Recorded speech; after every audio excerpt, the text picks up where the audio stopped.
Many people ask me about the person and the personality of Pedro Arrupe because I think it's an obvious question. He's been referred to so often as the second Ignatius. What I think Pedro Arrupe did was to get into the mind and heart and spirit of Ignatius. He was a fellow Basque, and that helped a lot. Ignatius had a great beginning because in his time there was a fundamental option that was expressed this way: it's God or the world. And that meant like fleeing from the world, separating from the world. The world was considered something to be avoided, to be shunned. But Ignatius said, no, that equation doesn't go. It's God in the world.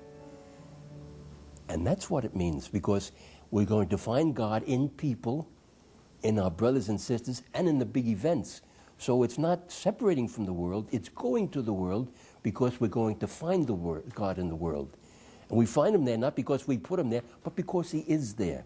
That's what we're dealing with. So I think the basic thing about Pedro Arrupe then was that he shared that intuition really of Ignatius, that you go to the world. You don't separate off from it. You go to it because that's where you find people. When we talk about Arrupe as being second Ignatian, we mean that he was 100% Ignatian. And that's what made him so attractive. It wasn't that he just convinced us. What he said and what he did was infectious. You wanted to do it. You wanted to be in that company. You wanted to be associated with the group doing those same things. And that's what made all the difference, that there was this quality about him. So when Arrupe became general, remember he was elected May 22 of 1965. It was a great day. So he developed what he liked to call, and we took it up, it's an Ignatian thing, our way of proceeding. That way it wasn't the constitutions and all that. No, this is our way of doing it. And people should be able to expect this of us, expect this of a Jesuit, that if in this situation, this is the way a Jesuit would act. This is the way a son of Ignatius would do it. And that's what he wanted. So the whole thing was our way of proceeding, and develop that, and that would be his policy. So these were the things that were part of his personality, that attracted people. As I say, he made it not just convincing, but infectious. Arrupe always had a dream that he wanted to unite the best talents we had in our society, best spiritual and apostolic talents, so that we would have one mission that would involve everybody.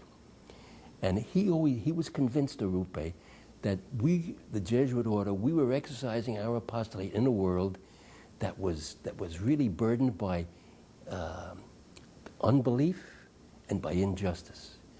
He had been led to that by his travels and his great experience. He said, those are the two factors that should influence our whole apostolate. And he wanted to have some mission for the whole society.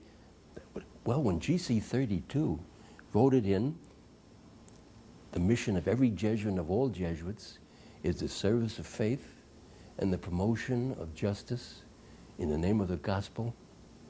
When that was voted in, he was delirious. He was so happy, because this wasn't Arrupe, this was the Society of Jesus.